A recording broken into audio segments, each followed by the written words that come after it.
तो दोस्तों इंग्लैंड की टीम ने सेकंड टेस्ट में जो कि एजबेस्टन बर्मिंघम में खेला जाएगा उसके लिए अपना 15 सदस्यीय स्क्वाड अनाउंस कर दिया है। और इस स्क्वाड में सबसे बड़ी खबर ये निकल के आ रही है कि इंग्लैंड के फास्ट बॉलर जोफ्रा आर्चर को इंग्लैंड ने अपने स्क्वाड में शामिल कर लिया है। और 4 सालों के बाद अगर जोफ्रा आर्चर सेकंड टेस्ट में फीचर होते हैं तो 4 सालों के बाद टेस्ट क्रिकेट में अपनी वापसी करेंगे। दोस्तों खबरें चलती आ रही थी जब इंग्लैंड ने स्क्वाड अपना पहला अनाउंस किया था पहले टेस्ट मैच से कुछ दिन पहले। तब भी बात ये चल रही थी कि भाई जोफ्रा आर्चर फुली फिट हैं तो फिर इस स्क्वाड में उनका नाम क्यों नहीं है। और उसके बाद से ही चर्चा चलने लगी थी कि भाई हो सकता है कि इंग्लैंड अपने सेकंड टेस्ट मैच का जब स्क्वाड अनाउंस करेगा तो उसमें डेफिनेटली जोफ्रा आर्चर को शामिल करेगा। और उन खबरों को और ज्यादा हवा तब मिली जब जोफ्रा आर्चर ने 4 साल बाद अपना अभी रिसेंटली काउंटी में दोबारा से अपने आप को फीचर किया और काउंटी क्रिकेट खेला। और सबसे बड़ी बात ये थी कि जो मुकाबला उन्होंने खेला उस मुकाबलों में दोस्तों उन्होंने विकेट तो सिर्फ एक ली मगर 18 ओवर डाले थे पहली इनिंग्स में। इसका मतलब साफ ये है कि जो जोफ्रा आर्चर है वो पूरी तरीके से मैच फिट हैं। और अब इंग्लैंड टीम में ये चीज ऑफिशियल कर दी है अपने स्क्वाड में उनको शामिल करके। और ये बात तो देखिए हर कोई जानता है जो क्रिकेट देखता है क्रिकेट फैन है कि अगर जोफ्रा आर्चर को टीम में लिया है तो इंग्लैंड उनको डेफिनेटली सेकंड टेस्ट मैच में भारत के खिलाफ खिलाने वाला है। आगे बढ़ने से पहले सबसे पहले एक नजर मार लेते हैं स्क्वाड की कि स्क्वाड के अनाउंस किया इंग्लैंड टीम ने। तो दो स्क्वाड ये आपके सामने है जिसमें बेन स्टोक्स उनके कैप्टन रहेंगे, Jofra Archer, Ben Duckett, Zak Crawley, Shoaib Bashir, Jacob Bethell, Harry Brook, Jamie Smith, Chris Woakes, Brydon Carse, Jamie Overton, Josh Tongue, Ollie Pope, Joe Root और सैम कुक शामिल हैं। तो मतलब ओवरऑल अगर आप देखोगे तो ये सेम स्क्वाड है जो कि अभी इंग्लैंड ने अनाउंस किया था पहले टेस्ट मैच से पहले। बस इसमें एक चेंज ये हुआ है कि जोफ्रा आर्चर जो है वो उसमें ऐड हो गए क्योंकि जो पहला स्क्वाड अनाउंस किया था पहले टेस्ट मैच से पहले इंग्लैंड ने वो 14 सदस्यीय स्क्वाड था और अब ये स्क्वाड बढ़ के 15 सदस्यीय हो गया है। अब दोस्तों देखिए जोफ्रा आर्चर के स्क्वाड में आने से जो इंग्लैंड का बॉलिंग लाइनअप हम लोगों को वीक नजर आ रहा था अब वो एकदम से ना मतलब कि आप समझ लीजिए एक स्ट्रॉन्ग बॉलिंग लाइनअप हो गया है।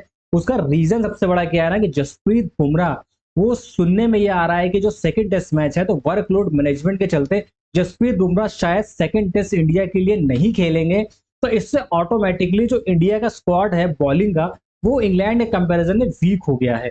और जो परफॉर्मेंस इंडियन स्क्वाड ने दी पहले टेस्ट मैच में आप अगर जसप्रीत बुमराह के बॉलिंग परफॉर्मेंस को अलग हटा दो तो जो बाकी बॉलर्स है उनका कंट्रीब्यूशन लगभग नल एंड वॉइड से रहा है, उतना अच्छा परफॉर्म वो कर नहीं पाए। और उसी जगह अगर आप इंग्लैंड के बॉलिंग लाइनअप पे नजर डालोगे तो उन्होंने बेशक बहुत अच्छा नहीं किया मगर उन्होंने भारतीय टीम का जो कोलैप्स हुआ है जो टेल थी जो लोअर मिडिल ऑर्डर था उसको बहुत सस्ते में निपटाया। तो कहीं ना कहीं इससे एक चीज तो समझ में आ रही है कि इंग्लैंड का जो बॉलिंग स्क्वाड है वो परफॉर्मेंस भी कर रहा है और भारतीय बॉलिंग स्क्वाड से बेहतर नजर आ रहा है। प्लस अब जोफ्रा आर्चर इस टीम में शामिल हो गए हैं तो इस टीम की जो मजबूती है वो और ज्यादा बढ़ गई है। अब मैं दोस्तों बार बार ये क्यों कह रहा हूँ कि जोफ्रा आर्चर के इंग्लैंड टीम में शामिल होने से उनका स्क्वाड जो है वो और धारदार हो गया है और बेहतरीन हो गया है। तो देखिए बातों में कुछ नहीं रखा सीधे ना आंकड़ों पर नजर मारते हैं, आंकड़े सारी बातें यहाँ पे दोस्तों स्पष्ट कर देंगे। तो इंग्लैंड में जोफ्रा आर्चर ने अभी तक कुल मिला के 8 टेस्ट मैचेस खेले हैं जिसमें उन्होंने 30 विकेटें चटकाई हैं, 28.86 की इकोनॉमी और 28.86 के एवरेज और 2.86 की इकोनॉमी के साथ। सबसे बड़ा एडवांटेज इनके साथ क्या है कि एक तो इनके पास पेस है 148 150 की पेस कॉन्टिन्यूस डालते हैं। प्लस जो इकोनॉमी है इनका ना पूरा आप स्क्वाड देख लोगे चाहे आप इंडियन बॉलर्स उठा के देख लो या इंग्लैंड के स्क्वाड के बॉलर्स उठा के देख लो उन सब में सबसे बेहतरीन इकोनॉमी रेट जो है वो जोफ्रा आर्चर का है। और बर्मिंघम टेस्ट मैच में अगर इनका इकोनॉमी इसी हिसाब का रहा तो ये भाई भारतीय बैट्समैन को बहुत ज्यादा परेशान करने वाले हैं। और सबसे बड़ी बात क्या है ना कि जब जिस बॉलर के पास 148 150 की पेस हो ना तो पिच भले मदद ऑफर करे ना करे सीम बॉल हो या ना हो फिर भी वो अपने लिए मदद ढूंढ लेता है क्योंकि 148 की स्पीड पे आने वाली यॉर्कर और 148 पे आने वाली गाइडेड बाउंसर जो होती है ना वो किसी भी बैट्समैन को परेशानी में डाल सकती है। तो ये एक जो बात है ना ये भारतीय टीम को परेशान कर सकती है कि भाई जोफ्रा आर्चर का इस टीम में शामिल होना इंग्लैंड टीम के लिए बूस्टर का काम करेगा। ऑल्दो इंग्लैंड टीम ने पहले मैच में जीत हासिल करी है लेकिन फिर भी टीम इंडिया ने बहुत शानदार बैटिंग प्रदर्शन किया था। प्लस एक खबर ये है कि जसप्रीत बुमराह वो वर्कलोड मैनेजमेंट के चलते इस टीम का हिस्सा नहीं होंगे, तो ये भारत के लिए बहुत ज्यादा डिसएडवांटेज होगा। क्योंकि हमने देखा था पहले टेस्ट मैच में कि भाई जसप्रीत बुमराह की परफॉर्मेंस एक तरफ और बाकी बॉलर्स की परफॉर्मेंस एक तरफ।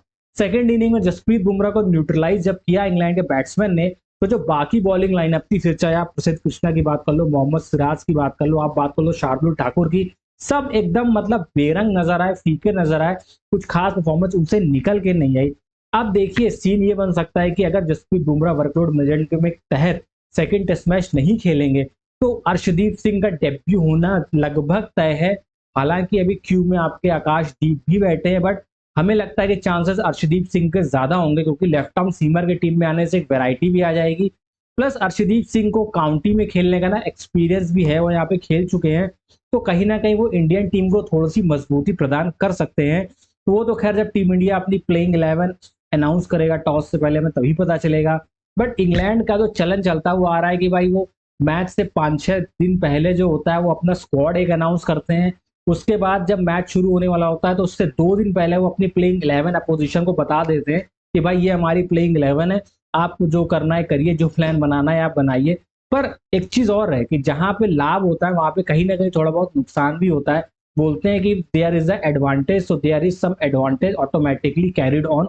तो वही चीज इंग्लैंड के साथ है कि भाई जोफ्रा आर्चर के स्क्वाड में आने के बाद अब बेन स्टोक की मुसीबतें थोड़ी सी बढ़ेंगी। अगर जोफ्रा आर्चर प्लेइंग 11 में खेलते हैं तो सिचुएशन ये आ जाएगी कि अब ना Ben Stoke as a captain के ऊपर एक बर्डन और बढ़ जाएगा। क्योंकि देखिए बेन स्टोक भी इंजरी प्रोन खिलाड़ी है इस टीम में, और इस टीम के अहम हिस्सा है, फिर चाहे आप बैटिंग की बात कर लो या बॉलिंग की बात कर लो। वही दूसरी तरफ जो जोफ्रा आर्चर है दोस्तों, वो भी काफी ज्यादा इंजरी प्रोन खिलाड़ी हैं। तो अब बेन स्टोक के पास सिचुएशन ये आ जाएगी कि अब उन्हें ना वर्कलोड मैनेजमेंट अपना तो करना ही करना है, साथ ही साथ अगर जोफ्रा आर्चर खेलते हैं तो उनका भी वर्कलोड मैनेजमेंट करना पड़ेगा। क्योंकि अभी तक क्या हो रहा था कि भाई चलिए बेन स्टोक आते थे, 2-4-5-5-6 ओवरों का एक स्पेल डालते थे, फिर काफी टाइम के लिए रेस्ट करते थे। तो उनकी जगह पे जो बाकी बॉलर है, फिर चाहे क्रिस वोक्स की बात कर लो, जॉस्टन की बात कर लो, ब्राइडन कार्स की बात कर लो, शोएब बशीर की बात कर लो, ये बॉल डालते रहते थे तो चीजें मैनेज हो जाती थी। बट अब अगर जोफ्रा आर्चर आएंगे तो जाहिर सी बात है किसी ना किसी बॉलर की जगह आएंगे, फिर चाहे वो जॉस टंग हो, क्रिस वोक्स हो या ब्राइडन कार्स हो, इन तीन में से किसी एक की जगह वो वापसी करेंगे टीम में। तो अब यहाँ पे सिचुएशन ये हो जाएगी कि भाई रेस्ट अब बेन स्टोक को खुद भी करना है, रेस्ट उन्हें जोफ्रा आर्चर को भी कराना है। अब बॉलर उनके पास अब बचेंगे सिर्फ 3, ब्राइडन कार्स, क्रिस वोक्स और आपके शोएब बशीर। तो अब इनको एक्स्ट्रा एफर्ट डालने पड़ेंगे, प्लस हो सकता है बीच में पार्ट टाइमर, फिर चाहे जो रूट की आप बात कर लो, जो रूट से भी शायद कुछ ओवर अब बेन स्टोक को डलवाने पड़े। अब यहाँ पे क्या बात हो जाती, आपदा में अवसर वाली बात हो जाती। तो टीम इंडिया भी इस चीज को नोटिस जरूर करेगी कि जब वर्कलोड मैनेजमेंट के चलते जो रूट दूसरे बॉलर्स को लाएंगे, तो जो जिनके रेगुलर बॉलर है, फिर चाहे शोएब बशीर हो गए, ब्राइडन कार्स अगर खेलते तो ब्राइडन कार्स और क्रिस वोक्स, और जॉस तक हमने माना कि नहीं खेल रहे होंगे, तो वो थके हुए होंगे। क्योंकि उन्हें ना अपने मान लो जनरली वो 20 ओवर डालते हैं एक इनिंग में, तो उनको हो सकता है 25-26 ओवर डालने पड़े, तो वो वहां पे थके हुए होंगे, या फिर कोई पार्ट टाइमर से जो रूट से 8-10 ओवर डालवाने पड़े, तो वहां पे टीम इंडिया के बैट्समैन ना चीजें कैपिटलाइज कर सकते हैं। तो ये एक अपॉर्चुनिटी हो सकती है। बाकी देखिए पहला टेस्ट मैच जितना अच्छा टीम इंडिया ने एज अ बैटिंग यूनिट की तरह खेला, सेकंड टेस्ट मैच में भी उम्मीदें लगभग वैसी ही हैं कि बैटिंग तो हमारी अच्छा परफॉर्म करेगी। अब जो सारा दारोमदार आके रुकता है ना दोस्तों, वो रुकेगा हमारी बॉलिंग यूनिट पे। कि एक तो आपके जो बॉलर्स है वैसे इनके शोल्डर्स डाउन है, क्योंकि उतना अच्छा परफॉर्मेंस करके नहीं है जितने की उम्मीद उनसे लगाई गई थी। प्लस अब उनके जो स्पीयर हेड जसप्रीत बुमराह है, इन पे भरोसा था कि चलो जस्सी भाई है, अगर कुछ ऊपर नीचे होगा तो संभाल लेंगे, वो भी इस टीम का हिस्सा नहीं होंगे। तो अब सारी की सारी जिम्मेदारी ना इसी बॉलिंग लाइनअप के ऊपर है, हमें इन्हीं के ऊपर भरोसा करना पड़ेगा। फिर चाहे बात करो आप शार्दुल ठाकुर की, आप बात करो यहाँ पे प्रसिद्ध कृष्णा की, मोहम्मद सिराज की, और अर्शदीप सिंह अगर खेलते हैं तो अर्शदीप सिंह की, अगर आकाशदीप खेलते हैं तो आकाशदीप की। मोस्ट प्रोबेबली चांसेस ज्यादा दोस्तों अर्शदीप सिंह के हैं, तो इनके ही ऊपर उम्मीदें हैं। और अब देखिए चलिए ठीक है, कंडीशन में ढलने की बात है, तो अब आपने एक टेस्ट मैच खेल लिया है, आपको सब कुछ पता है कौन सा बैट्समैन कैसा खेल रहा है, किस फॉर्म में है, क्या लाइन और लेंथ आपको हिट करनी है, तो उस हिसाब से तैयारी और इंडिया टीम करके आएगी। और हम होप करेंगे कि भाई एजबेस्टन बर्मिंघम का जो टेस्ट मैच है उसमें हमारी बॉलिंग यूनिट एक लीथल बॉलिंग यूनिट की तरह परफॉर्म करे, और इंग्लैंड की जो बैटिंग लाइनअप है उसको बैकफुट पे ढकेले और टीम इंडिया को एक शानदार जीत दिलवाए। तो दोस्तों आपकी क्या राय है, नीचे कमेंट बॉक्स में कमेंट करके जरूर बताइएगा कि क्या जोफ्रा आर्चर का टीम इंडिया के सामने खेलना इंडिया के लिए खतरा है, या फिर इंग्लैंड टीम का एक बैड मूव होगा। या फिर दोस्तों इंडिया की बॉलिंग लाइनअप अगर जसप्रीत बुमराह नहीं खेलते हैं तो उनके प्लेस पे किसको खिलाना चाहिए?